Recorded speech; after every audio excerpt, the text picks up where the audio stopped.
Welcome back to our walkthrough of the Understanding by Design template.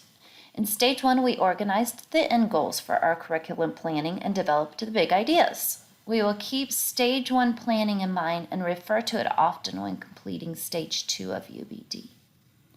During Stage 2, we will plan how to collect evidence that learners have met the desired learning goals. As assessments are planned, transfer of learning should continue to be the focus of planning. When choosing assessment types, be sure to ask yourself, what evidence will prove understanding? Assessments should also require students to apply their understanding to a new context and require little or no direction from the teacher to demonstrate true understanding by the learner. Now let's look at the template. In this section of the Stage 2 template, performance tasks will be selected that coordinate with the transfer of meaning goals established in Stage 1. A performance task is a learning activity or assessment in which the learner will perform or actively do a task that demonstrates understanding of the established goals. When planning the performance tasks, Wiggins and Mattei's 6 facets of understanding should be utilized.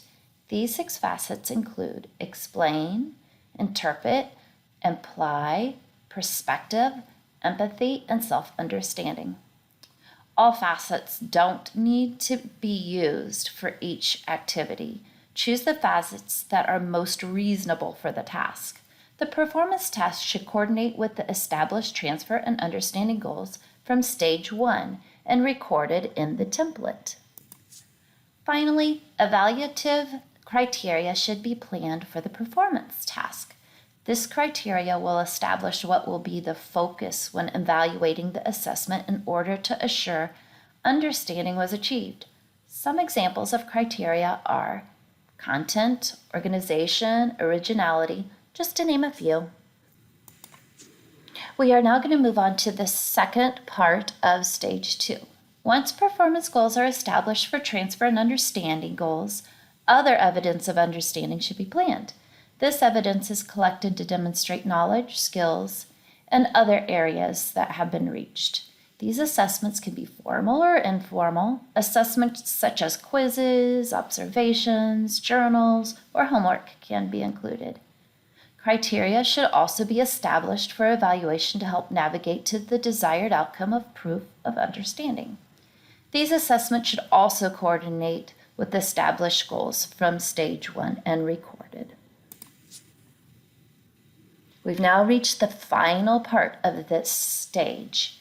The final section of Stage 2 is the development of a rubric for one of your performance goals planned at the beginning of the stage. A rubric is an assessment tool that establishes criteria to be met when completing an assessment task.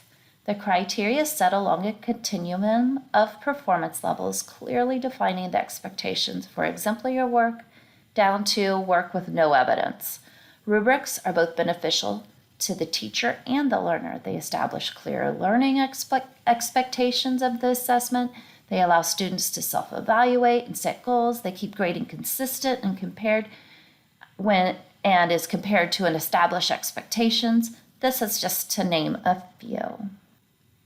Once you've developed your rubric, Stage 2 is complete. Congratulations. Thank you for joining me again today as you move through the Understanding by Design process. In Stage 1, you developed your learning goals and established your big ideas.